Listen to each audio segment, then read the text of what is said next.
offthehooksports.com, your home for real news, real opinions, and what really matters about Tennessee athletics.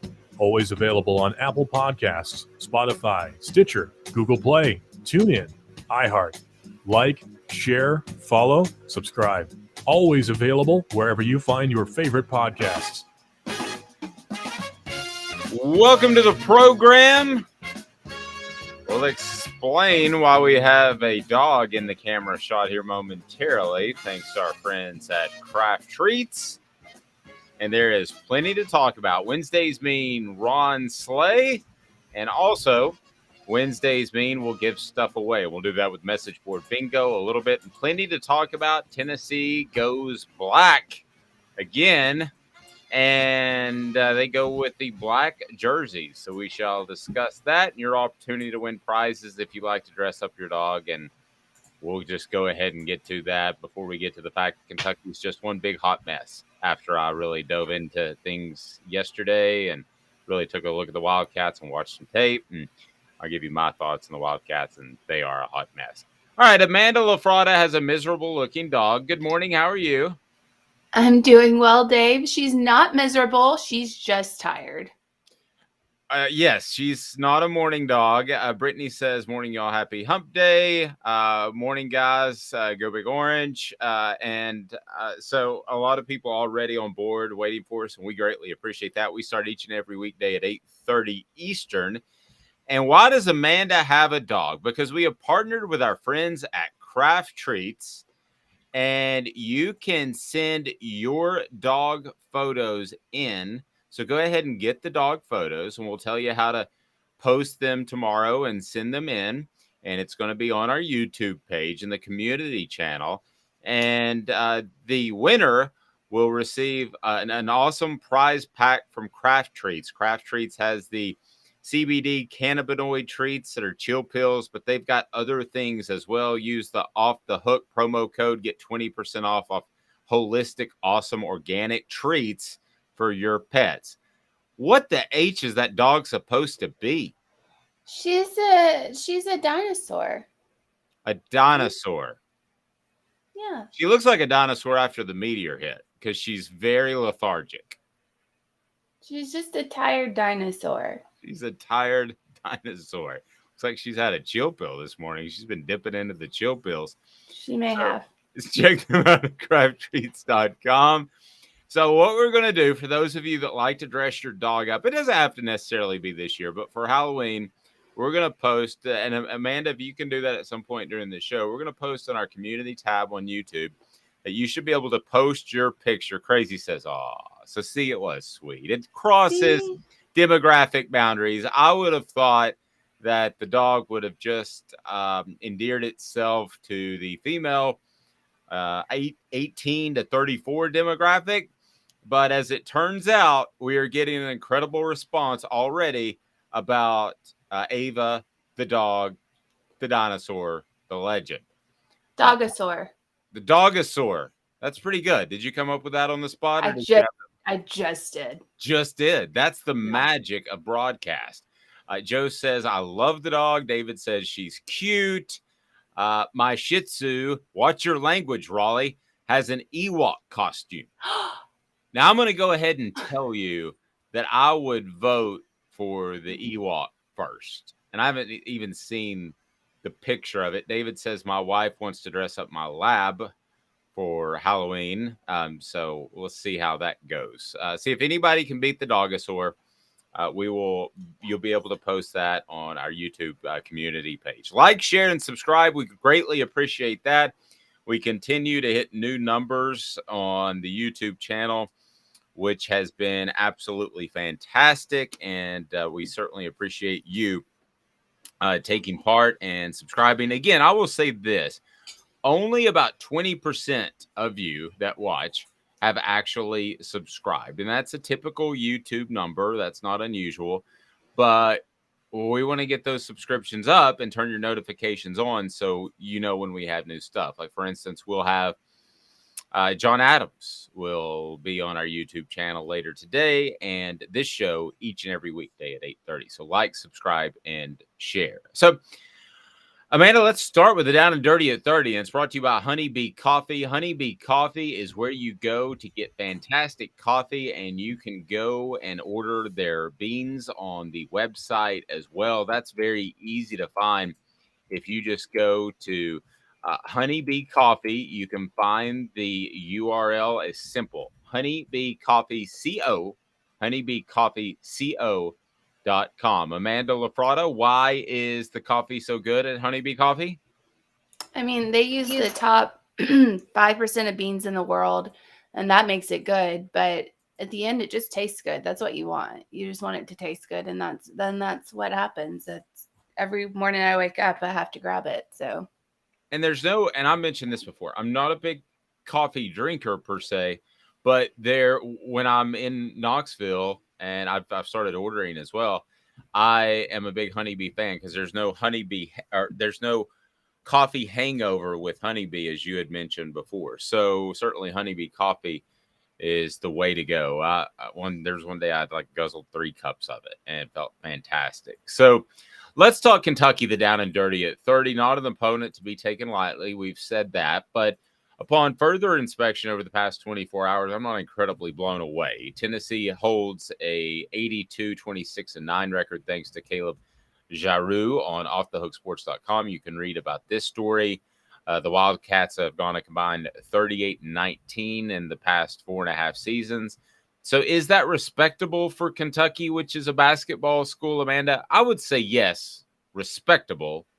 I would say that Mark Stoops has done an overall good job. You? Yeah, I think he's done a great job. I mean, he's done a fantastic job. He's probably the best coach that's been there since Coach Bryant. But it's still, unfortunately, a basketball school for Kentucky. I mean, that's what they're known for. That's who they are. And I think it's going to continue to stay that way, especially when Mark Stoops just pieces out. Because who wants to be at a basketball school coaching football? No one.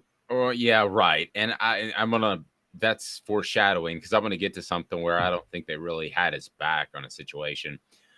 Stoops, despite the fact that Kentucky is respectable, has still struggled against Tennessee at 2-8. And it's an interesting matchup for Tennessee because a lot of these players grew up watching Tennessee beat Kentucky 20 plus consecutive times. So I think a lot of these Tennessee players think you should just beat Kentucky, but they are respectable. And again, we're not downplaying at all what Mark Stoops has done.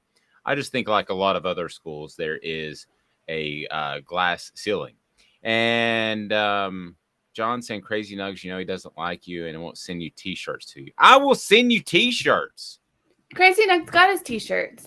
I thought everybody had their T-shirts. If not, the distribution department will be taken to task. I am the person who puts my email on here, and you can always reach out to me. All right, but let's talk about this Kentucky team right now. Not what Mark Stoops has done, not the fact that they are respectable. Like, share, and subscribe. Let's talk about this Kentucky team as we see it. Okay. Will Levis, foot and throwing arm shoulder injury. Offensive line, not great. If you can name more than 2 of their receivers, you win without Googling, you win a gift certificate to Craft Treats. I know you can't, so I'm not even going to say that. So, no. So, here is another issue. As I was digging into Kentucky, they're a different team with running back Chris Rodriguez. And Chris Rodriguez is a power runner, kind of an old school, if you want to think maybe of not as good, but if you want to think maybe a Travis Henry style for you Tennessee fans, he's not going to bounce it outside and create space, which really you almost have to be in today's day and age of football. But he is a guy that is going to be able to fall forward, pick up 3 yards when it should have been none, pick up 5 yards when it should have been 3. He's a fall forward 2 yards type of guy. So he's a power runner. He creates his own space, as the coaches like to say.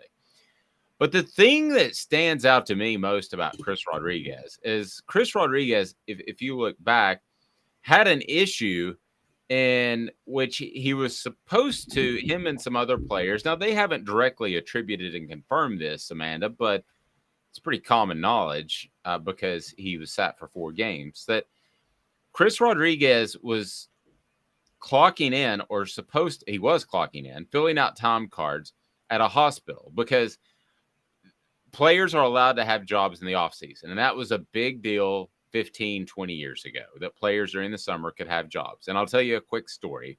There was a Tennessee offensive lineman one time, and I was doing a radio remote from a car dealership, and I pulled in and parked my car, and he obviously didn't care if he sold a car or not. This was to support a player. This was one of those hookup jobs where he could make a little bit of money during the summer. So a shirt, a button-up shirt, short sleeves, and a tie.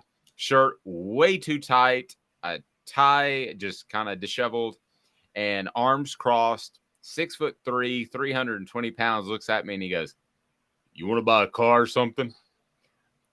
Not the best way to intro a possible sales pitch. I may not be the best salesperson in the world, but I like it though. I like it. Just get down to it. You want to buy a car? No, yes. Okay, then. There you go. Well, okay. Maybe he was on to something. Maybe he was ahead of his time. But the point is you were able to get these jobs, so that was a thing. And that was a big thing, because used to be you weren't allowed to work because you were amateur. Now, I'm going to get to NIL in a roundabout sort of way. So Chris Rodriguez, here's what he does, and some other players. He's supposed to be working at the hospital. Now, I don't think that these were, what was the term during COVID that you absolutely had to work? The jobs. Essential. Essential. I hope this wasn't an essential job, because Chris and his pals didn't show up a lot. And as a matter of fact, they filled out time cards that they were at the hospital at the same time that Kentucky was supposed to be having workouts, practice, and they were supposed to be in class. So, oops. That's okay. Stupid. That is stupid. Are you ready for it to get stupider? Okay. Stupid. Yeah. All they had, yeah, of course it's more stupid. That was the irony. So all he had to do is sign a contract to say, I'm going to tweet out, this hospital is awesome. And with NIL money, they could have paid him for that. So it's like they're using, like their offense is 15 years old. They're using these outdated methods of paying players, which all he had to do is tweet it out. You have to do some sort of action. I know more about NIL than I ever thought I would, because we do work with Jacob Warren and Cooper Mays. And I've said before, I'm very proud to say that we pay them for their appearances, and we love it. But at the end of the day, Amanda, it just befuddles me and makes me think that Kentucky is never going to be a football school if they can't figure that stuff out. If I can figure it out and they can't, that's pretty troublesome. Why would you even put a player in a situation where he had to be there? Why wouldn't you just put him on a billboard or have him tweet something out? You have to do some sort of action to get NIL money. But it could Why be. wouldn't they just put him on a commercial? I don't know. Then he wouldn't have to tweet out. All they would have to do is just run the commercial. Right. Or let's say, for instance, there is some sort of issue, okay, that he might have. And a company, now this is where players, and I think NIL is going to get interesting, because let's say a player has, I don't know, a character issue, and you might not want him associated with your particular brand. Well, Chris Rodriguez accepted a guilty plea and for a May arrest for DUI. So I don't know if that's part of the reason that he got involved with this signing up for hours thing. Maybe there's not a company that wanted to be associated with him. But I think it's big. I think it's bigger than that. And Brittany's saying we're making too much sense of the folks in Lexington to understand. I feel like I can say that because my cousin is a junior at UK. It's bigger than that.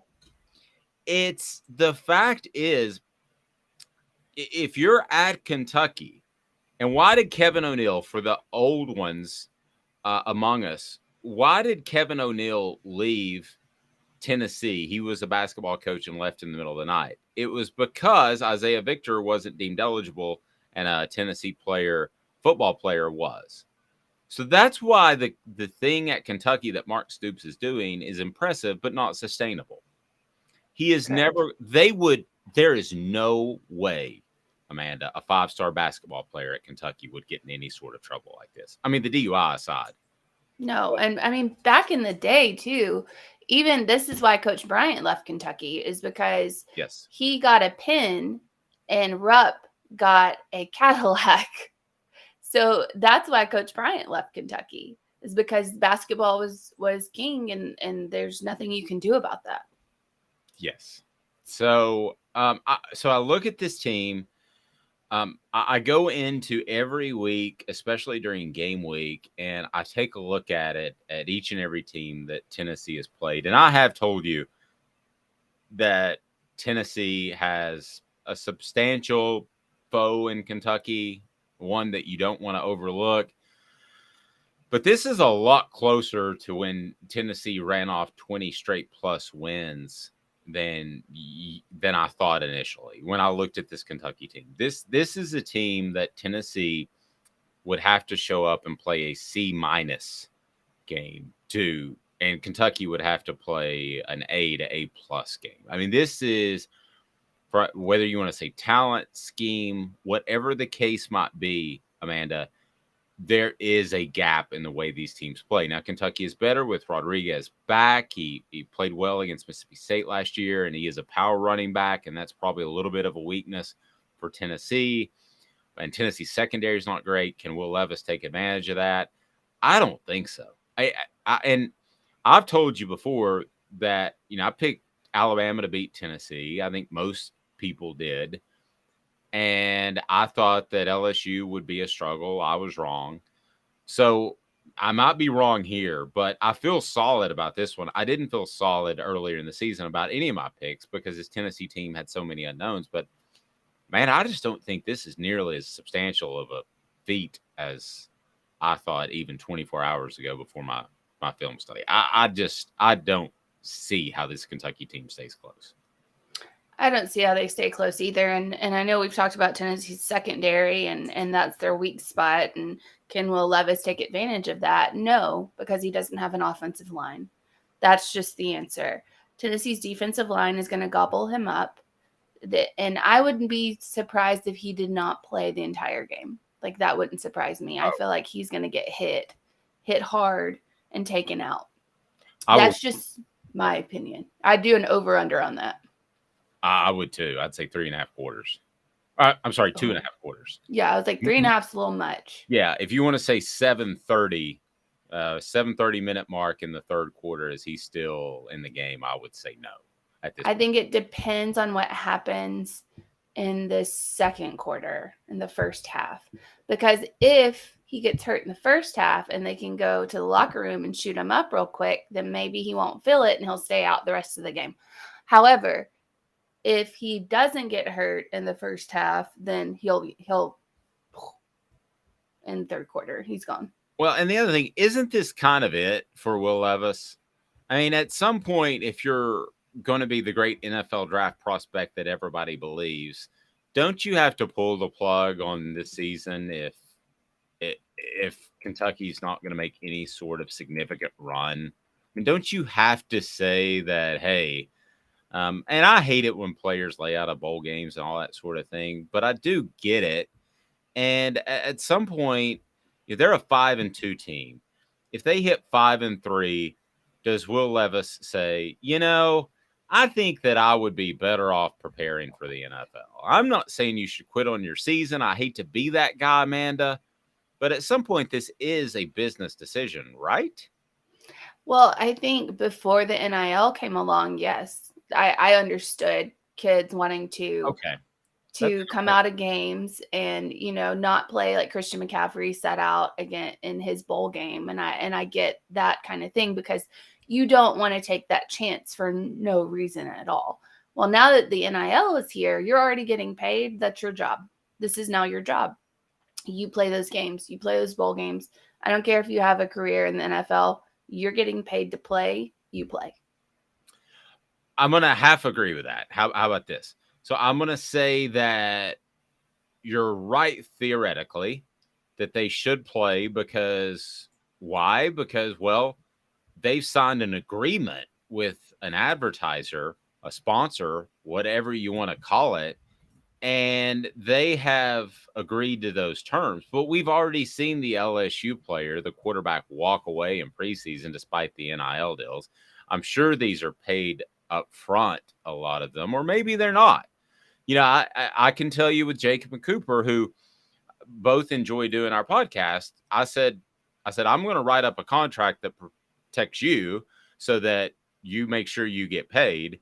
But if you at any point don't want to do it, you don't have to continue. That doesn't mean I'm going to continue paying them forward. And they're both like, okay, that's cool. And they both enjoy it. And it's awesome. And I think the insight has been something that you can't get anywhere else. Subscribe to the YouTube channel. Hint, hint. So all of that in there. Like a typical job. I mean, that's what it is. That's like kind of, isn't that how things work out? It's how a normal job works. I don't get paid, in advance for the entire year just to see if I'll work. That's not how that works. That was considered at one point to get you on board. Vols Automotive Group. Wish I'd held out. Vols Automotive Group on Callahan, but I've held up on my end. Vols Automotive Group is about integrity. They want, they need, and they appreciate your business at Vols Automotive Group. They'll take care of you with a great car selection. They'll also take care of you when it comes to car service, so you know about integrity. And here we go. This is sometimes the thing that gets people riled up and got people to up and just, I'm those young whippersnappers. I'm getting out of my seat and I'm going to my car and I'm going home. And that happened in 2009. The third down for what? No, that was a little bit later. Good gracious. that was 2009. That was with Lane Kiffin. No, that was Butch. That was a Butcher. Yeah, Butch was third down for what? Lane was third down, I'm gone. So, but Lane, see what I did there? Okay, so Lane pulls out these black jerseys that look like the tearaway jerseys in the NFL. And by the way, Ron Slay's going to join us. So we enjoyed that. Go ahead, like, share, and subscribe. And all right, so there were a lot of people that got up and left the game on October the 31st, 2009, when Tennessee ran out there in black jerseys. They came out in warm-ups in the usual jerseys, and then they said, no, we're going to wear black jerseys that looks like the tearaways from the 70s. They were atrocious looking. You and I could literally, I will put my Hooker t-shirt up against any of those jerseys any day of the week. That is a quality piece of art. Those jerseys were absolute trash. So they looked awful. They looked like they were thrown together because they were. The administration, Lane Kiffin, Mike Hamilton, everybody lied about direct questions, lost a lot of respect for a lot of people on that night. And they're bringing them back. But what I want to delve into is, do you like the black jerseys? Are you a fan or not? So however you want to phrase today's tough question is fine. Crazy says the Hooker shirts are really nice. Thank you. I am so non-committal about jerseys. Amanda, I've mentioned this to you before. Jersey numbers, I sometimes have to think if a team wears their dark colors at home or white, because I just focus. It's almost like I go colorblind in some sense. I just focus on a player, and even jersey numbers don't mean anything because I can tell by the way a player moves who he is when I cover them closely like we do now. So it doesn't. Wow. I'll be. Yeah. But it's just, no, it's kind of actually a shortcoming, to be honest with you, because when somebody asks about what about old 22, I'm like, Emmitt Smith? Who are you talking about? Because sometimes the numbers don't register. That's just how my brain's wired. It's not a good or bad thing. But you phrase it how you want to. Black jerseys, good, bad, love them, hate them, and that's what we'll do. Dean says I'm cool with the all black, including the helmets. Joe says best alternate uniform in the country. David says, I like the old school, but I'm good with a little change. Joey says, everyone loves him so far. So what do I know? I don't know what you know. I don't know what you know that I know. I don't know what you know that I know that you know. So I will tell you that I thought that it would be split. So I want to put the question out there. You phrase it how you want to, and then we'll ask Ron Slay about that. Today's tough question brought to you by Pedigo Chattanooga. Pedigo Chattanooga is right there in downtown Chattanooga, locally owned store where you'll be treated like family. Tell them Off the Hook Sports sent you, the region's foremost electric bike experts. They put their hearts into helping you find the perfect electric bike and get the most out of it for many years to come.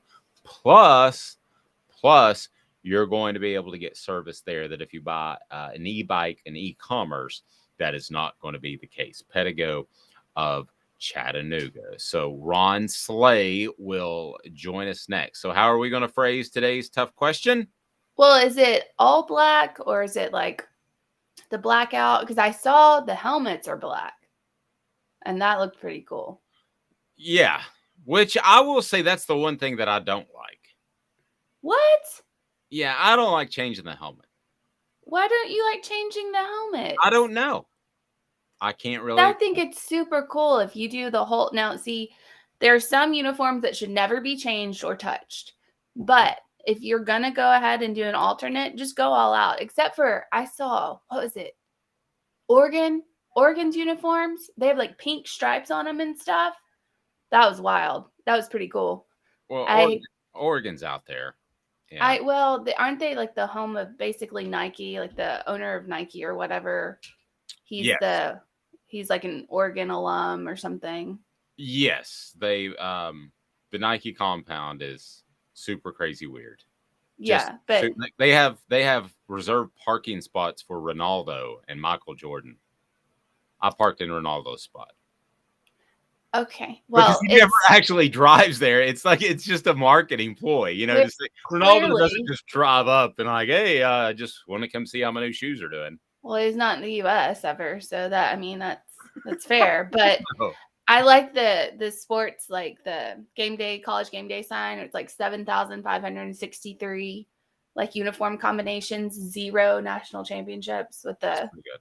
It's very good. It's my favorite sign of all time. But anyway, is it all black? Yes, it's all black. So the weirdest part about the Nike compound is that they have a Bo Jackson room with a pool table, and I asked where the restroom was, and they have a Bo Jackson room, a pool table, a big Bo Jackson room that is basically never used. That's how big that place is. Like it's 18 buildings. It's just absolutely bizarro. So 2 minutes, Ron Slay, Off the Hook Sports. You won't want to miss him. Gary Viles here. I want to personally invite you to North Knoxville's newest sports bar and restaurant. It's Big Orange Phillies, located in Black Oak Center. And yes, folks, it's happening in Halls. Big Orange Phillies offers family-friendly environment with homemade meals and the best deli-style subs around. Billiards, darts, jukebox, shuffleboard, and cornhole, and a full bar. We also offer valet parking on weekends and during special events. We even have a covered back patio. It's happening at Big Orange Phillies. We want, we need, and we appreciate your business. Hi, Mike Davis here with City Heating and Air, reminding you to always dare to compare. Our team provides quality local heating and air service, installation, and maintenance across East Tennessee. We use only the best equipment like American Standard heating and air conditioning for your residential, new construction, or commercial needs. Honesty, dependability, and customer satisfaction have been the cornerstones of our business since 1961. City Heat and Air. Dare to compare. This is Al's Nest Barbecue Supply, so come on in and see all the different rubs and sauces we have, plus a complete line of Green Mountain grills. Don't be overwhelmed. We have plenty of help so you can produce the best barbecue and amaze your family and friends. Barbecue is America's food. We'll do what we can to bring you all the best products. We're Al's Nest Barbecue, where Chattanooga goes to grill.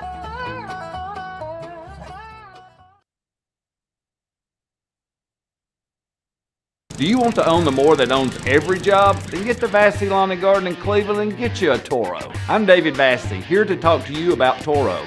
With a Toro Zero Turn, you'll get more out of every minute and you'll reach the finish line faster. At Bassey's, we like to say, no matter if you're mowing 3 acres a week or 11 lawns a day, homeowners and business owners alike find confidence in equipment they can trust from top to bottom. Bassey Lawn and Garden, Highway 60 North in Cleveland. Man alive, it's worth the drive. We do our research. Have you done your research? We're working like heck. Today's tough question. What's the real debate? You sipping my Soupe Guadalupe? Exclusively on Off the Hook Sports with Dave Hooker and Amanda LaFratta. You drinking my sake kimosabi? Oh my God.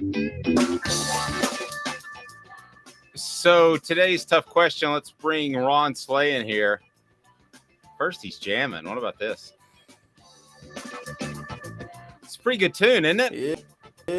Yeah, that's what I'm talking about. How you start this? Yeah, back in the morning off. Yeah, back in the day, I actually worked at a Mexican restaurant with the lead singer of this band. We were both 19, and it's named Gran Torino. And yeah, they had a full horn section, funk, and it was, if you looked at, you'll have trouble looking them up because Clint Eastwood did a movie called Gran Torino. So if you Google it, you have to really look. But I'll send you a link. It's phenomenal music. But the problem was when you have 12 people in a band and you have to pay everybody, Ron, it's kind of hard to make things match up. I can imagine, man. Listen, man. Probably got a part to play, man, but it's sometimes to get to. Hey, just you got to get some extra incentive. See, me take some wings. I would have been like, all right, it's cool. Gotcha. Well, Ron, I think if you can maybe turn that mic down just a little bit, I think that's like maybe overly distorting you, and it's breaking up a little bit. But what about now? I want to get. Oh, I think you sound great now. Give me those deep, awesome tones. 4, 5, 6, 7, 8, 9. We're close. I tell you what, can we? The connection looks good. Let's go ahead. Let's get rolling and see how things do. So, our today's tough question, as you heard the intro, Ron, is the question is black jerseys. Are you a fan? Do you like those? What do you think? That some traditionalists hate it. What do you think? Right. Man, listen, I'm on board for the traditional look. That's a winner. But when you're talking about when you get separates people from other schools, they started to do 10, 15 years ago, giving different helmets and that's what I was doing a lot of coaching, and dude, it drove me nuts. As soon as I walk in the gym, you got green shoes, you got neon orange shoes, and oh man, and you know what it is? We're having trouble. What is that? Safari. I don't. Oh, Safari. it's the. Get you right back, Ron. Happens every time. Ron, you know what it is? Safari. And we'll explain why Amanda's dog is on there. She's a bumblebee now. She changed colors. Her costume. She changes uniforms faster than the Vols. Yeah. So I just want people to see. Yeah, people to see. So we'll get Ron back with Google Chrome. He goes, "Oh, you know what it is? Safari. It's exactly what it is. What is the deal with Safari?" So we just have to. Know. Yeah. I don't know why that doesn't work with our software, but we'll get Ron back on. All right. So I don't know if he needs another link. And as far as the black jerseys, how did you decide to phrase that question? So what I went with was, what do you think of the black Tennessee jerseys? And then I said, ooh, nope, meh, not my thing. Yeah, they're okay. And then love them. Okay. Where do you stand on that? I like them. I think they're cool. Like if you're going to go different colored jerseys, and see, my thing is, as long as you match the helmet. So like the smoky gray helmet, pants, jersey, great. The black helmet, black jersey, black pants, great. Love it all. Don't just be mixing and matching colors. I don't like that. Like Oregon does. So you wouldn't like Oregon. All right, let's bring Ron Slay back here. I believe we got Ron. Hey, Ron, how are you, sir? Good, man. My bad. That's all right. Good. My fault, Amanda. You're good. It's always Safari.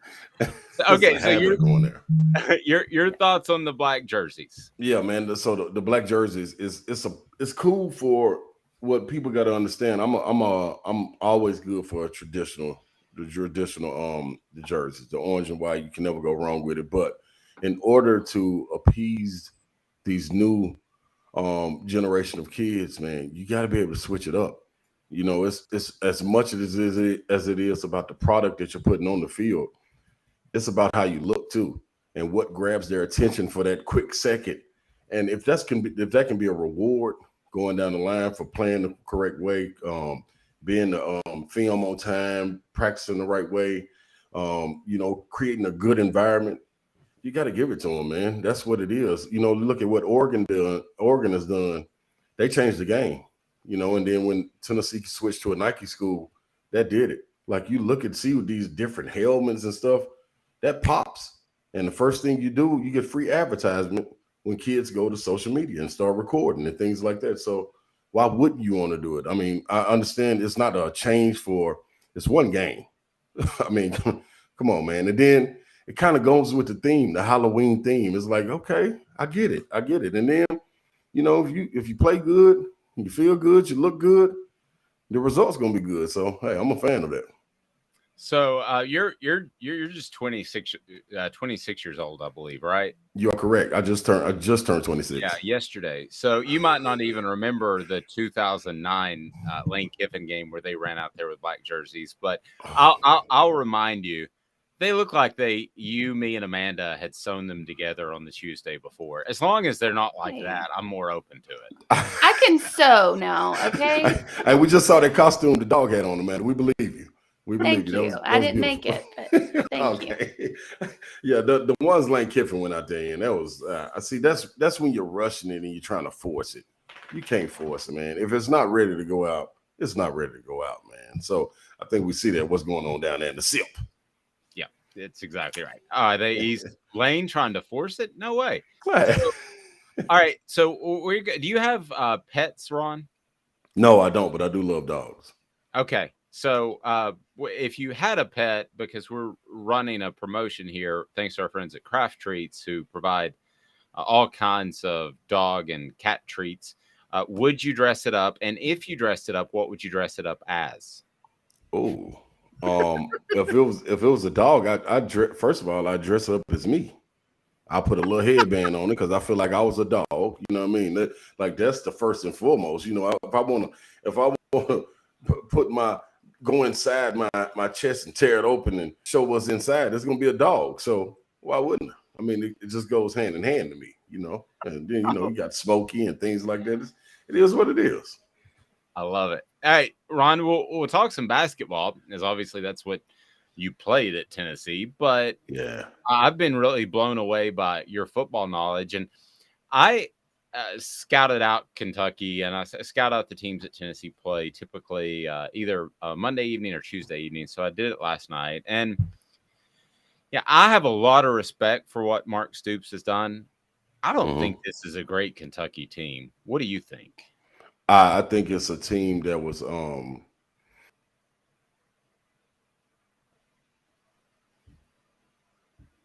What just happened? I don't know. I think it's a team that we lost Ron somehow. How did we lose Ron? I don't know. We'll get that figure out. Don said, "My dog dunks." Say something insightful, and I'll text Ron back. Okay. Well, I don't think this Kentucky team is that great. I think their first showing against Florida, when they played Florida, that was the first time anybody really saw them come out and do something. And it looked pretty impressive considering how, what their defense did against Florida. But other than that, this Kentucky team has not been great. And I know they didn't have Will Levis, and he got knocked out. I'm pretty sure during the Ole Miss game he got knocked out, and then he was out against South Carolina? Or did he play the entire Ole Miss game? I can't remember. Well, he's been beat up in some shape, form, or fashion with the shoulder and the foot throughout the year. So we have no idea. But reality, Will Levis is their entire team, because we saw them go against South Carolina, get beat by 10, or is it 24? Maybe it was 24-16. I can't remember. Anyway, get beat by South Carolina, which they should have never lost to. That shouldn't have ever been a thing. And they went out, got beat by them because they had no Will Levis. So reality is Will Levis is this entire team. So if you go after Will Levis, and I'm not saying hurt him because I don't want anyone to get hurt, but if you get to him enough times, he's not going to be the same Will Levis that we see. And I didn't think he was that good, honestly, until I saw Kentucky without him. Then I was like, well, maybe he's pretty good, because Kentucky without him is really, really terrible. And I can't stand him because he puts mayonnaise in his coffee. we got Ron back now. We got you back, buddy. I don't know what happened there. We got you back. Oh, no. And now Ron can't hear us. Can you hear us, Ron? Give us a thumbs up if you can hear us, because we can't hear you. How do we went from hearing you to not hearing you? All right, so Ron's, I think you got on Safari again. We're gonna fix that. Don says their running back is good, but rush defense is our strength. In a weird way, yes. And Tennessee doesn't have that big mauler in the middle. All right, let's bring Ron Slay back. I think we got Ron. There we go, man. I've been sabotaged. It's got to be somebody in Kentucky that's taking over my network, man. I know what it is. I sent one of these darn creepy cats down here or something, man. It's probably on the roof messing with my wires, man. That's okay. Trust me, we've had a tree fall in the house, knock out Wi-Fi and powered when we had Ben Joyce on. So, yeah, we're working through it. Oh, we all right then. Yeah, this is nothing. All right. So, Ron, again, you were giving us your thoughts on Kentucky. Some people think it's a top 20 or so team. What do you think? Yeah, I think coming into the season, man, with all the hype that they were giving Will Levis, they kind of went away in the sense from what got them those wins in the past 2 years and what made them who they were. You could always expect this to be a physical team up front in the trenches. And you have a guy like Rodriguez to depend on, who is a monster back there in the backfield. Like, that dude he need to hurry up and go to the NFL, man, get away from SEC football. But he's a problem.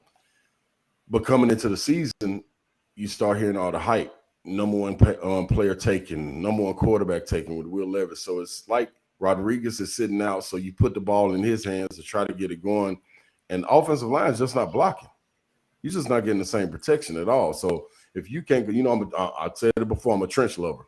So if you can't get the guys up front to block for you or keep the pressure off of you, it's going to be difficult, man. So now you got to go back and be, with Rodriguez coming back, be a team that's going to run the ball, control the time, how you're going to do it.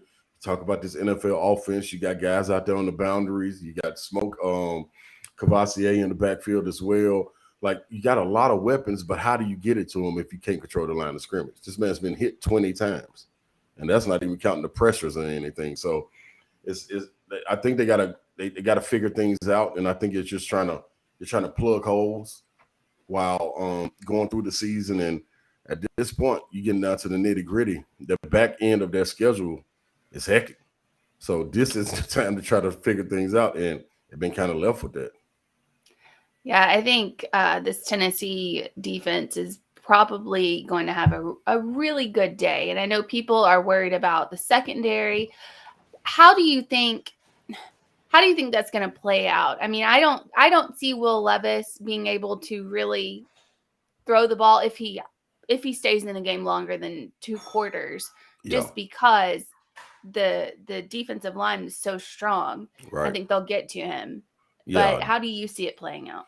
I look at this defensive line and what Roddy Gardner has done with them, and also the development with the guys behind the front four. I think that's the depth that we've got over the past 4 or 5 games with Roman Harrison and these guys coming in to play.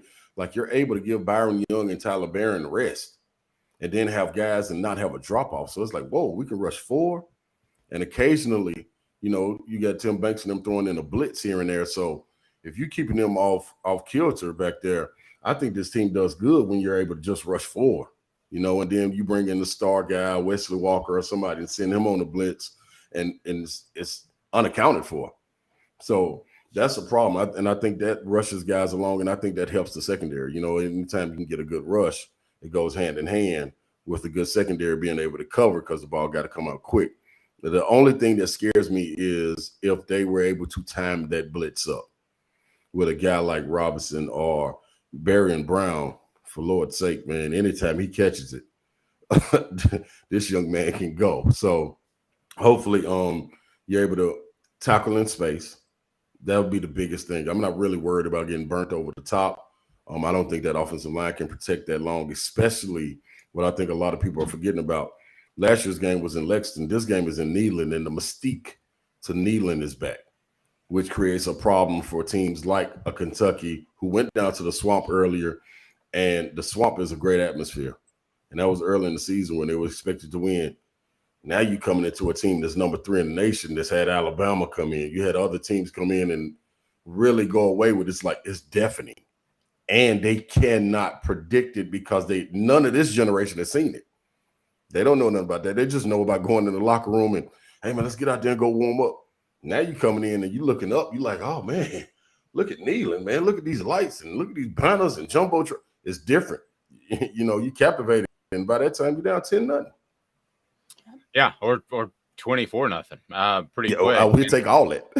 Yeah. So, Ron, I'm curious what Nashville's like. And Ron's on 104.5 The Zone. And he does an absolutely fantastic job with Brent Doherty. And Ron, do you need to take that call? Nah, that's just facts, man. We don't even got no house phone. Like that's the craziest thing. Well, why do you have a fact? It never rings. It never rings. Like it's crazy. The Kentucky people. That's all it is. Kentucky. Yeah. Keep that tea out this week. Yeah. So Kentucky. Okay. So Ron, I actually am able to look at my analytics for what we do, both the website and the YouTube channel. And it's funny, our number one market, part of it's because Knoxville is so saturated with coverage, is actually Nashville. So I'm curious, you're in the mid-state area. What is, and that's a Titans town, I would think, going into the season.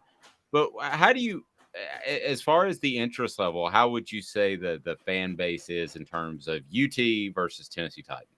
Hey, man, listen, the thing with the Titans, not only do you have the Titans in the NFL market, you got the shield, the NFL shield behind them. So it creates its own buzz. I'm telling people here earlier this year, we were in a sales meeting, me and Ramon Foster, and we went down to talk to the sales team, and I'm trying to explain to them, like, hey, man, the Titans is it. I'm telling you. But y'all have not seen anything until you seen them win on Rocky Top. Now, if you think the Titans dominate this market, just wait till they win. And they put a winning product out. And now you start to see it. Like, me,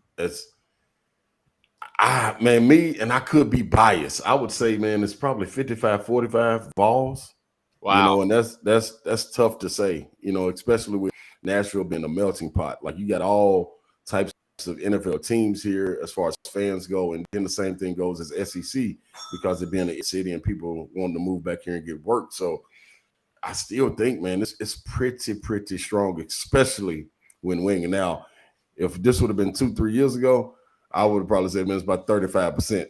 We didn't grab a couple of bandwagon guys and jump them on. We accepted them for a little while. They got to sit in the back of the train, but they on now, we may kick them off at any minute, but it's all good, man. It's lovely right now. You see orange everywhere, but it's palpable. You feel it on the show for sure. Yeah, without question. Especially after a win against Alabama, and then what's on the horizon with a team like Georgia. If everybody take care of their business, they take care of Florida, and we take care of Kentucky. I think you walk into this situation and you know what to expect, number 1 versus number 3, and that's big time. And I think you see it. Popular may not even be the right word for it. Yeah, I agree with that.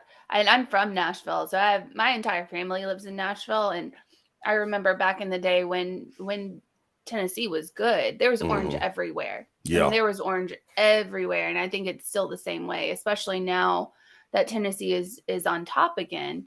I hear it from all sides there. Like my entire family, they were watching. We were at my aunt's 60th birthday party or something, and my cousins had like the Tennessee game on their phone because we were out in the middle of like nowhere, like Bon Aqua, Tennessee, and they had the Tennessee game on their phone, just like listening. Like it was Tennessee Pitt. I remember that.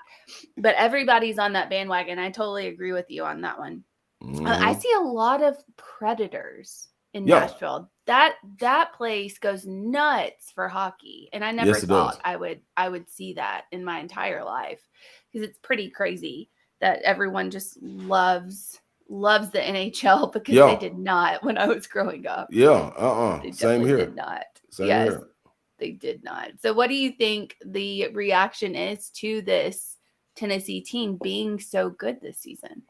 I think it's, we talked about it last week on BVS, battle Vols syndrome. I think you're starting to see a turn in spirit, a turn in belief, a turn in hope, and starting to kind of grasp to that, instead of grasping to, man, at some point it's gonna slip up, everything gonna go haywire. Instead of that, it's like, oh man, just give us one more shot. Is it any more time on the clock? You start to get that belief and hope, and you start to expect to win, which is it's tremendous, man. So I think if you take that and you go with it, the sky's the limit. I love this team being good, and I think you get teams you kind of get to pile on when you get comments that Kentucky is a basketball school. There's something for us to latch on to. Then you get Coach Saban with the Burton deal, and it's something else for us to latch on to. And we're like, oh man, it is Tennessee. The pride and everything is back. Like, people really, like you said, waving their colors, and they're choosing. And the good thing is, it's a line drawn in the sand. It's either you hate them or you love them. It ain't no middle land or gray area anymore. It's sides chosen, and I like it like this. I'll accept this all day long. So just let us know what it is. Ron, let's go back to your recruitment. I know the story of Kentucky and how involved they were, but for those that don't know, why did you choose Tennessee? And obviously you're from the Nashville area, but Kentucky, how hard did they come calling? Kind of give some that don't know a little bit of background. Well, man, I'm right here in Nashville. We had a great by the name of Ron Mercer, and he went to the University of Kentucky. So he turned the lights on immediately for me, seeing them go up there and compete, win national championships and things of that nature. But then that was, 95, 96, in 97. And I also was able to see what was going on at University of Tennessee with football being so dominant. A lot of my teammates, John Henderson, Reggie Ridley, Buck Fitzgerald, were going to University of Tennessee in football. Now, I played football in high school, so my relationship with them, this was when people were playing 2 or 3 sports in high school. So my relationship with them was like brothers. So I was in the gym one day playing basketball. Coach Cut came in. He was going to recruit John, and I was just in that hoop, and I saw him stop and talk with Coach Fitzgerald for a second. And I'm at this time like a sophomore. I ain't got a clue who it is. I just know, man, it's a white guy. He look important. He talking to Coach Fitzgerald. Let me go on the show out real quick. So, I'm in that dunking, boom, boom, boom. So he meet me. Next thing I know, he goes back and tell Coach O'Neal and them guys and Coach Ferguson, hey, man, this kid down there, y'all need to recruit. So if y'all don't, I'm going to try to go recruit him. So that's how I got on the radar with him. Ended up going to Oak Hill Academy. I verbally committed to University of Tennessee after what they were putting out. Tony Harris being a McDonald's All-American, Charles Hathaway, McDonald's All-American, Vincent Yarbrough, #1 player of McDonald's All-American. So it was doing something good, starting to go to tournaments. So the basketball was on the scene. I get to Oak Hill Academy, and I verbally committed before getting there. In the fall, we're doing practices and coaches are able to come in. Gary Williams from Maryland, Pete Gillen from Virginia, Tubby Smith, fresh off a national championship, coming up to see the guys. And no Tennessee guys were coming. So I was like, I told Coach Smith, I said, hey, Coach, why ain't no coaches came up here to see me yet? I want to get my back rubbed a little bit too, pacify me a little bit. So I tell Coach Smith, hey man, I want to open my recruiting back up. And I liked what Tubby was doing. Cliff Hawkins, I knew Mercer. Cliff Hawkins was our point guard. He was a junior there. He committed to University of Kentucky. Jules Kamara was already there. He had went to Oak Hill Academy. So I had a connection with him. So I go in this Coach Smith's office, tell him that. He said, no, Slate Hawk. In this voice, Slate Hawk, you can't do it. You got no Slate Hawk. I'm like, Coach, for real, man. Everybody else done came up here. He's like, just go back and sleep on it, man. Sleep on it. So I go back to the dorm, get up next morning. Man, Coach Green, Coach Ferg, everybody came up the next 3 days. I was like, all right, I'm going to keep my commitment. But I was about to turn, man. I was on my way to Kentucky. There wasn't no question about it. Wow. Oh, no. Well, I don't blame you. I was like, man, there's too much love being shown, and I ain't getting none. No. No, I don't blame you. One of the things I draw from that at the beginning of what you said is it was really football that drew you in initially. Yeah. That's pretty interesting to play another sport, but it was football that drew you in. Was the excitement around the program? Was it just the relationships you had, or both? It was everything that was going on in the program. Like I came on my unofficial visit, the Florida game in '98. Oh, that was a pretty good game. Yeah, I mean, until that Alabama game, I don't think it was anything that could top that. So, man, I was there in the stands when they rushed the field, took the goalpost down. I was about to jump over the wall. Coach Smith grabbed me by my shirt collar and said, "Don't you do that." So we went on back. And on that ride back, man, I told Coach Smith, I said, man, you can call them tomorrow and tell them I'm signing. Like it's a done deal. Like that atmosphere is what I'm all about. And I came from a situation at Pearl Cone where football and basketball were as one, so I could only imagine what was going on up there at University of Tennessee, not being a student there. You had the Lady Vols win the national championships. Football team won national championships. Basketball is going to the tournament year in and year out. So I'm like, this is it. This is it. So that was pretty special, man. And I always told guys like Grant Williams and Admiral Schofield and those guys, like even this bunch today, Josiah Jordan James, y'all ain't seen Knoxville, man. And y'all can win. Elite Eights, Final Fours, whatever it is. You combine that with football winning, you'll never go home in the summer. You'll go to many terms, every summer session, like you would never go home. The city is amazing. And so I got to experience that. And that did it for me. That did it.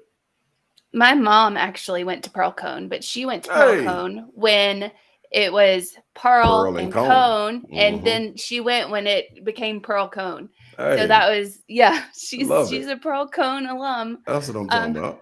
Yes. So we talked about Hendon Hooker. We've talked about him thoroughly and what he can do and all of that. When it comes to the Wildcats, because I won't say Kentucky, but when it comes to the Wildcats, how do you think he's going to be able to carve up this defense? One, I think so I'm a trench lover and I love both sides. I've was roommates with John Henderson. So I looked at the game from a different lens. When I came on my official visit, I went with John Henderson and Big Cat. So instead of, they put me with Charles Hathaway and CJ Black. And I was with them and I told them, hey man, I'm about to go over here, man. So I hung with them. So I see it from the defensive line. And then one thing that's overlooked is this offensive line. Things that they're doing from Garvin to Mincy going out and another guy coming in, like, it is amazing the protection they have. They understand the prize that they have back behind them, and they're protecting them. And he understands up front, outside of the safety blitz against LSU when they got blown up, everything else has been pretty much good. So when you say carving them up, he's going to sit there and have time and not go through like last year, one option, two option, take off and run. Now it's one option, two option. Come back to the first option. Is a tight end open, running back. Now I'm gonna go. He got all day. So carving them up is the exact word for him. Like we can't get close enough to Thanksgiving to carve that turkey. Was exactly what he gonna do to these kitty cats. But I'm just saying, I expect some really good things. And I think another thing with it is we ain't even selling the best of hypo yet. Oh, yeah. You know, I thought LSU, the underneath shovel pass to Princeton Fant was enough to blow my mind to get that first down on fourth down. I'm like, whoa. But then to audible out on the goal line against Alabama and go to an I formation and put him at fullback and let him run. Then another wrinkle, get to UT Martin, and now you're throwing passes with Fant. Like, I don't know what hypo along with what Hooker is going to do. I don't know what's going on in practice. But the confidence is supreme and superior to everything else. So that offensive line going to protect them, and they better choose wisely. Kentucky better choose wisely, and they better not. If it ain't two safeties over the top, somebody's in trouble. Ron, last thing, I know you got to run because we'll transition over the course of the next few weeks into basketball. Ron's going to join us each and every weekday at 9 Eastern time on Wednesday, I should say. But Ron, this Tennessee basketball team, we all know the Sakai's of the world, Santiago's of the world, Josiah Jordan-James, who we might be working with shortly, might have an announcement on that. Hey, get Joe James in there. We're working on that. So, but who are we not talking about that you're hearing good things about? Because I know you're still really tied in. I would say initially Tariq Key. I think he would be the guy that jumps off initially when you talk about a guy coming in that averaged double figures for his career, coming in, being able to shoot the ball, stretch the floor. And I think the surprising thing would be he's not just a shooter. Like, the man can play. You can give him the ball, go one-on-one. He can post up. And being a guard, that gives you a different dynamic because him and Josiah Jordan-James on the court at the same time, if you put Josiah at the 4, him at the 2, Zakai at the 1, you know, you mix in Phillips and Meshack and guys like that with Olivier down low, it's just crazy what can happen. But the depth, I think, is going to surprise a lot of people. Another guy's Meshack. I think Meshack last year gave him a lot of spurts off the bench, and he couldn't stay on the floor because of his offensive ability. Him being able to really work on this game in the offseason, being able to score the way he is, allows him to stay on the floor longer. You know, and this is saying, of course, we can always, like you said, point at guys like Zakai. You know, I think he's going to take a different step. Julian Phillips, we expect him to be in and out of there. Josiah, Olivier taking steps, Euros. But Meshack would be the guy that I think you can kind of put your finger on and say he's going to be the guy. And then I also believe Olivier. You know, I got to give some love to guys that get down there in the paint and work. Olivier is going to be a guy that I think that takes the next step. And I could see Olivier going on and averaging at least 17 and 10, 17 and 8. You know what I'm saying? And that's pretty tough to do on a team where you got a 9 to 10 man rotation, and the way you play defense and you don't save anything. You got to get out there and guard. So 17 and 8 a game is pretty impressive, and I think he can get that done. Ron Slay of 104.5 The Zone there in Nashville. And Ron, you've officially arrived because the dating websites are now posting on our message board, which means you are taking off. There go my people. That's what I'm talking about, man. Listen, hey, they just looking for a little after hour fun. Don't y'all pay no attention to them, man. We ain't messing with them right now. You didn't even mention the Boom Boom Room, so they're just coming out. I'm trying to figure out what happened. Somebody must have been passing out flyers while we were in here putting flyers on the cars and stuff. So I guess that's what it is. We can always tell when our listenership gets high because we get the swipe left, swipe right crowd. Yeah. And so Ron, you're big time now. So go ahead and tell Brent now you're huge and that you can handle the show all by yourself, and you don't need anything else because this is you're national now. Ain't no doubt, man. Hey, man, a salute to everybody in the chat too, man. I'm seeing them on there. I'm seeing the Kentucky love in there. You know what I'm saying? I see them asking about. I got Santonio Beard, rest in peace, man. But hey, it's beautiful, man. This is what I'm talking about. We're gonna keep building. We appreciate you, Ron. Take care, buddy. All right, y'all. Yeah, nothing like having a great guest that you want to get on, and you get the adult chat website promos in your message board. Just gotta love that.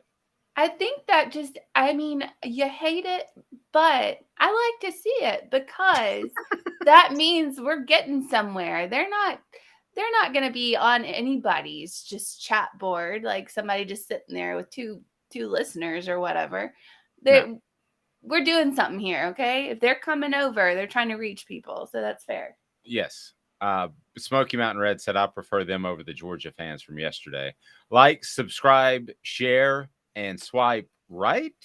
Which is it that you do on Tinder? I never got on the Tinder. I don't know either. I just know there's left and right because my friend, he does it a lot. But no, I have no idea. I've never used Tinder or a dating app or anything. But sure, I really haven't. I think I'm just too old for that. I don't know, but it did kind of miss me as well. It missed me, yeah. I just didn't ever get on there. But anyway, I don't think you should swipe anything on us. We're not on Tinder, so don't swipe. No, we're not. But go ahead and hit that like button. Brittany said that you're not hitting the like button enough, so we want you to hit the like button. Brittany, stay on top of me. Like, subscribe, and share. What did I say? Something bad? Yeah, let's review what you just said. What did I say? After talking about Tinder? Well, I said, Brittany said, hit the like button. Is there something? Yeah, and then what did you say after that? Oh, Brittany, stay on top of me? Well, I didn't mean like that. Well, clearly not, but you're talking. Absolutely. Golly, in your 30s. We're talking Tinder. Swipe left, swipe Get right. in your 30s and the ladies just go wild. I think it's just years of bartending. I think somebody's about to blush because she's in her 30s and her mind's in the gutter. I'm not gonna blush. I'm a bartender, of course my mind's in the gutter. I will long story. I'll get to that later. Ron Slay's appearance brought to you in part by Owl's Nest Barbecue. Their mission is simple: give you all the barbecue supplies that you need. They've got the rubs. No Tinder related. They've got the rubs. They've got the sauces. They've got the Green Mountain Grills there in Ooltewah. It is right off the interstate. So if you're ever in the area, tell them Off the Hook Sports sent you. Joe said, I met my wife on Tinder. We both swiped right. LOL. Is that true? Oh, that's cute. Well, that's cool. I told you I was part of a wedding. I don't think you'd mind me saying it. Mike Stoley played offensive line for Tennessee, and they addressed the fact that they met online, and that was like a big weird deal back in the 2000s, early 2000s. Now it's just like how you meet people. It's just no. Yeah. I just barely dodged that. I think I barely dodged the online stuff. Oh, but I think they just met on Facebook. I don't think they. Well, yeah, that's fine. I have a couple of friends. They're getting married next September, actually, and he slid in her DMs, and that's how they met or officially started dating or whatever. Joe said it's totally true. That's cool. Well, I thought Tinder was just for the one night thing. I didn't realize it was for relationships. I think it can go either way. Although I have another friend, they just got married and they met on Tinder. Okay, well, maybe it's a dating thing. Trevor says, I'm 30 and I met my wife on Facebook. Crazy said the show is family friendly except for the sex bot talk. Yeah, that we're going to stay away from that. And I didn't know. I thought Tinder, here's what all I know from Tinder is that I ask a buddy who's younger than me, who's about your age, and this is years ago. And I said, so have you ever used Tinder? It sounds like a total sham to me. And this was his only response. And this is all I know. He goes, want to know. That was it. Just want to know. All right. I'm glad we're not. Oh, there's another app called Bumble. And I guess it's where the girl can approach the guy.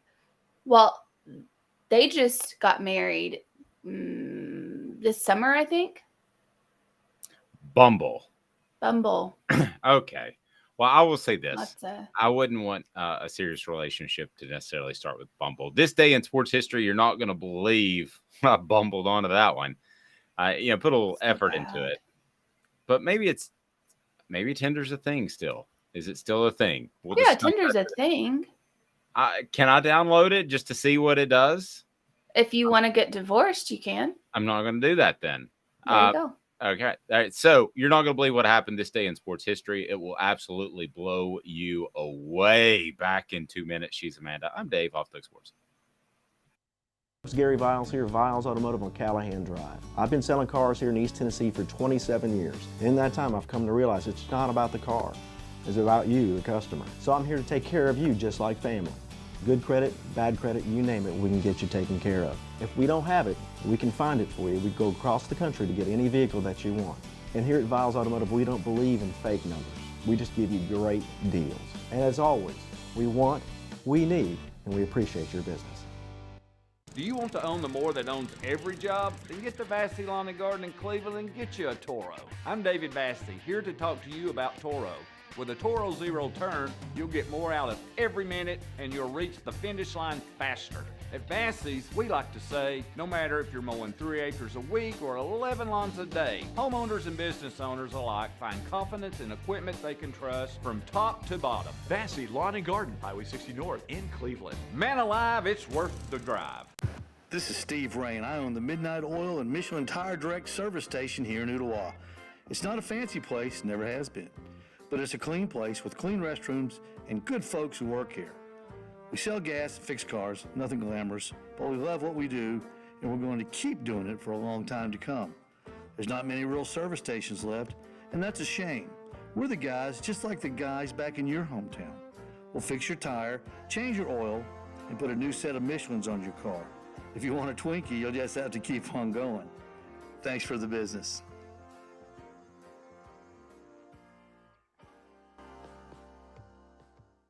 Hi, Mike Davis here with City Heating and Air, reminding you to always dare to compare. Our team provides quality local heating and air service, installation, and maintenance across East Tennessee. We use only the best equipment like American Standard heating and air conditioning for your residential, new construction, or commercial needs. Honesty, dependability, and customer satisfaction have been the cornerstones of our business since 1961. City Heat and Air. Dare to compare.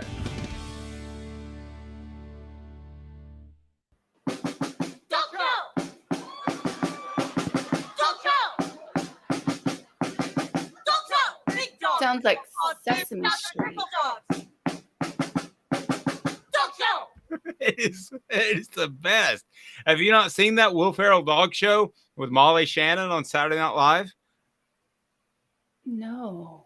Yeah, if you dress your dog up, you can send us a picture. Are we going to get that? We'll have that up on our YouTube channel, the community page. You send us a picture of your dog that you have dressed up or are going to dress up. And thanks to Craft Treats, you can win a gift certificate to Craft Treats. You haven't seen Dog Show? No, I've seen the Oh, Molly, yeah. And I've seen the cheerleaders. I'm Yeah. Miss Colleen. And I'm Mr. David Larry. As usual, I am joined by my delicious friend, Mr. Rocky Balboa. You need the visual of seeing the dog dressed up. So you dressed your dog up. He is dressed as Copyright. Copyright.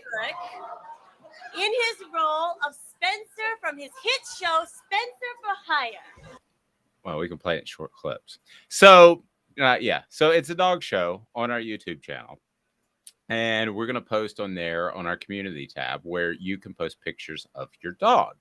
So you post pictures of your dog and it's dressed up, then we're going to draw one person out as a lucky winner of a Craft Treats gift certificate and go with the Chill Pills. Or your cat. Or your cat. I always say dogs because I'm a dog guy. I would be a cat guy, but I'm allergic to them. So I promise this day in sports history, we'll tell you more about the Halloween contest, dress your dog up, because that's not weird at all.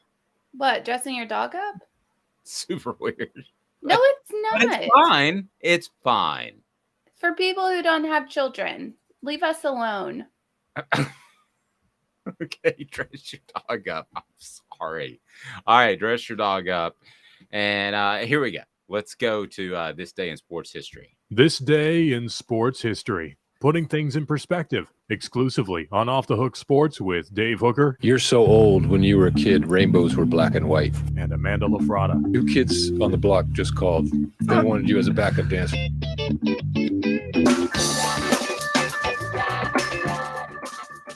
We didn't get to play that bit of funk for Ron Slay. We'll do that.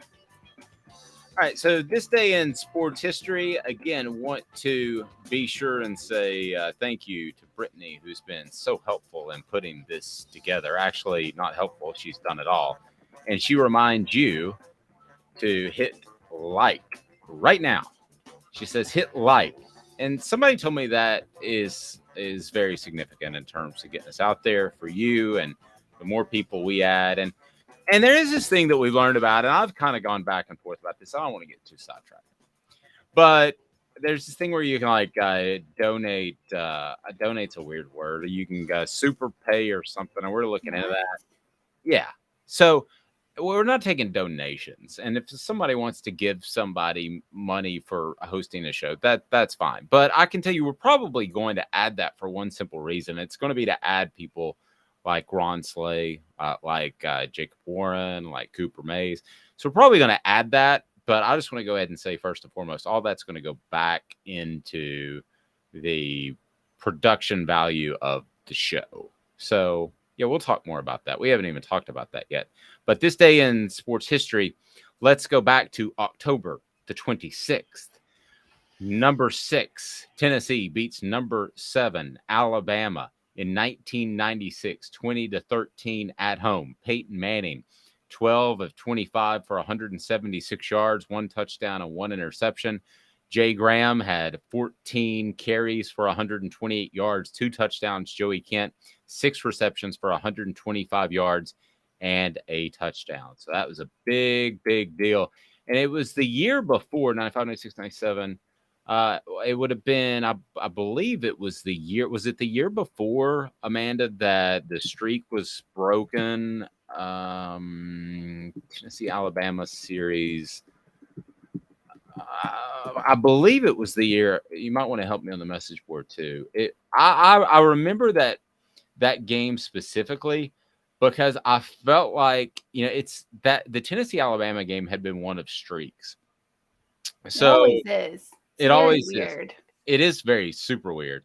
So I felt like that if you want to look at that in particular game, I remember that one. So on October the 26th, it was 1996 where Tennessee defeated Alabama 20-13 at home. So if you go back to 96, it was the year before. So there was a little bit of a tussle in 93. Tennessee and Alabama tied. Now, Tennessee gets credit for the victory because there were NCAA issues and they used to take away wins, but whatever, that's a tie. So, and then the next year, Alabama won 17-13. And then you have the breakout performance in 95 by Peyton Manning. And let's face it, they put everything into that game. You had the Joey Kent dig route that went for a long touchdown on the first play of the game, and Tennessee just took over. But really, it was the next year, in that 96 year, the one that we're referring to, that stood out to me as one that kind of set the streak, because that was one that Alabama was up for too. There was no sneaking up on Alabama anymore. They had been really good under Gene Stallings in the early 90s. So Tennessee, probably because Alabama dominated the series in the late 80s and 2000s, probably got a ability to sneak up a little bit and threw everything at them in 95. But in 96, they won in a gutty performance. And sometimes, Amanda, to win in a gutty performance is more impressive to me than when everything goes right for you. Because if everything goes right for you, life's cake, right? But if things are going hard for you and you overcome, that was a game that they gutted out that I thought really led to a streak on Tennessee's side in a series of streaks. Yeah, I prefer the games where someone just if it's your team, you just dominate the other team so that you don't stay nervous the entire game and just pace back and forth. So if I'm a fan, I like those games, but not being a fan, watching two teams just go head to head and make it like a difficult game like we saw this year, Tennessee, Alabama. I mean, that game was probably the most exciting game in college football this season because it was just a back and forth. Every down mattered. Every single possession mattered. So to watch games like that as a viewer, I think those games are probably the best to watch. And it shows you what your team is really made out of. Like it shows you what you're made out of. Because if you go out there and you dominate somebody, yeah, your talent's probably better. Your coaching's better. Like in all facets of the game, you're more than likely just a better team. But when it's a battle like that, a head-to-head coaches, I mean, everybody's battling. The trenches are battling. Secondary's battling. Coaches, there's a game, like a chess game going on. And those are the games that are super interesting to watch. Yeah. And again, the Tennessee-Alabama game is one that is about streaks. I mean, it's the only rivalry that I'm aware of that is so streaky. That is just, I mean, there's not a lot of other ones out there, at least that I'm aware of, that it is a situation where it just seems like one team dominates. I mean, if you stepped into the rivalry at the wrong time after an 8-0 run by one team, you'd be like, why is this even a rivalry? If you came from Mars, you'd be like, what in the world?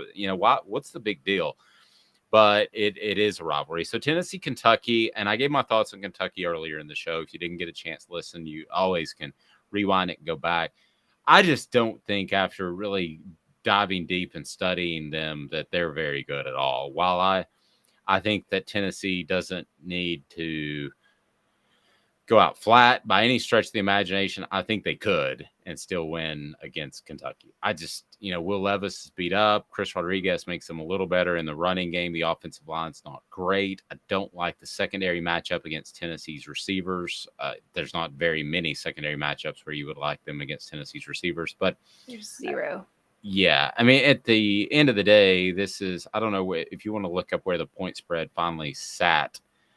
Because I think about Tuesday or Wednesday is when we get a really good idea, because there's been a lot of movement, not as much in the middle and later in the season, but we have seen that before. So I think Tennessee wins this game handily. And yeah, I thought Tennessee would play. I picked Tennessee to beat LSU, not in the fashion they did, and to beat Florida.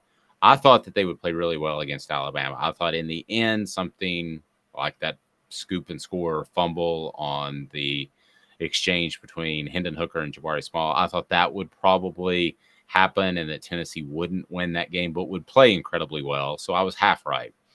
So heading into this Kentucky game, I don't see them stubbing their toe. I don't see them having a bad week at practice. I think there is a buy-in factor that is really strong. And we talked about this yesterday, but the role that faith plays in this team, whether it's faith in Jesus, faith in whoever you believe in or whatever, or faith in Josh Heupel, there was a faith with this team that they believed good things were going to happen if they worked hard. So the buy-in moment from the players I talked to was actually last year at Kentucky. So that's when the buy-in moment happened. If you remember, that was a shootout game and Tennessee was able to hold on. But that was the week, if you listen to Josh Heupel or you listen to any of the players, they said straight up that they practiced well that week and it paid off and they beat a good Kentucky team. That's when things started to change. And you can listen to those interviews on our YouTube page. Again, just 20% have actually hit that subscribe button. So like, share, and subscribe. And we're with you each and every weekday morning at 8:30. So, all right. So we're going to have on our community tab on our YouTube channel where you can post pictures of your pet. And hopefully we won't have any Tinder pictures up there, but you can post. Yes, you can post pictures of your pet that is dressed up. So in the course of the show today, Amanda has already dressed her pet up twice as a dogosaur. And a bumblebee. And a bumblebee.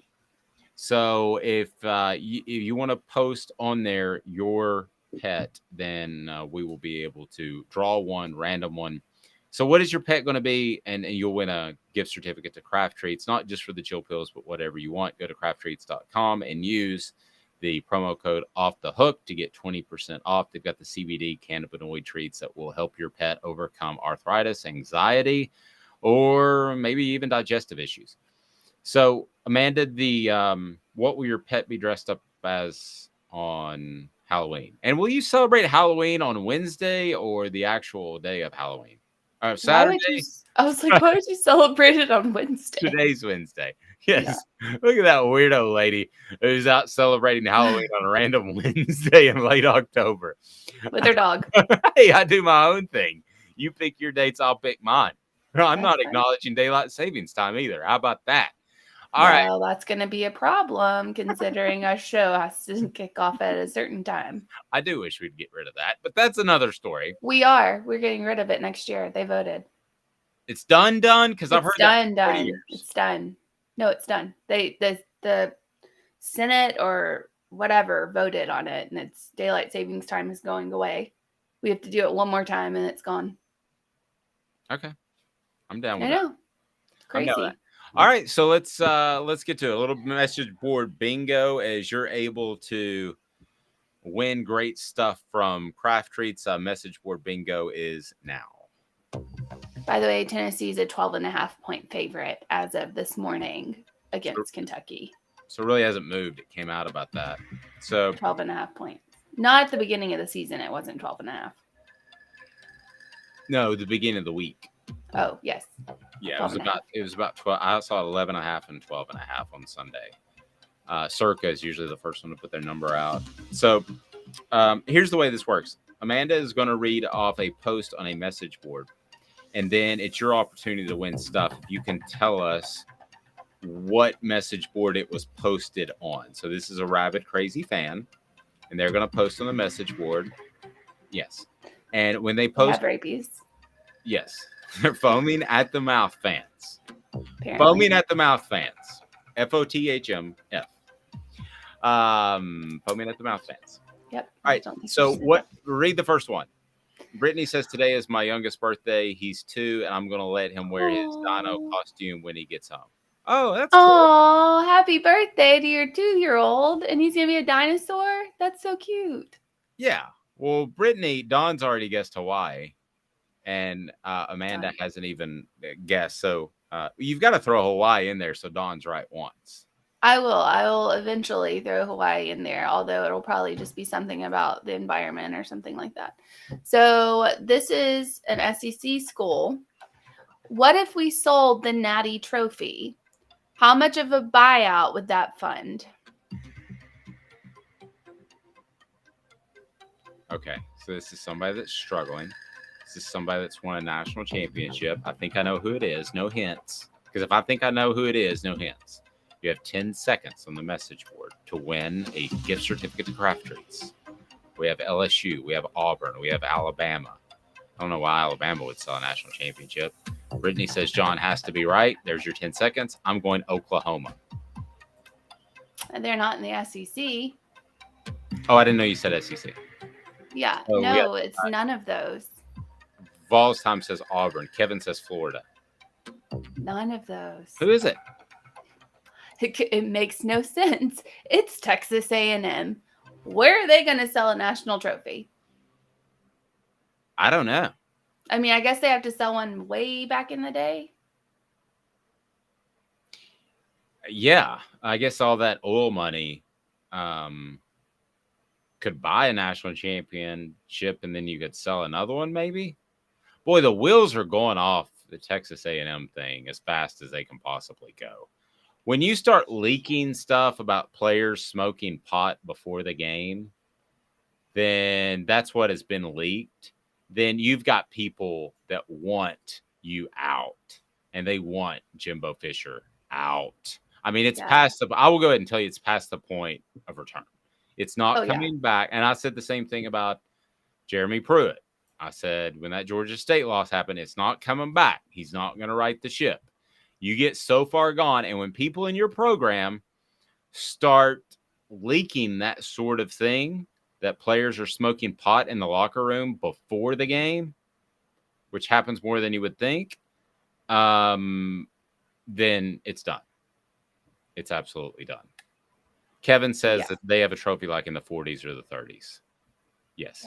They're really just really bad. When people start leaking stuff, it's done. So Jimbo Fisher, It's been a great run in College Station. Actually, no, it hasn't.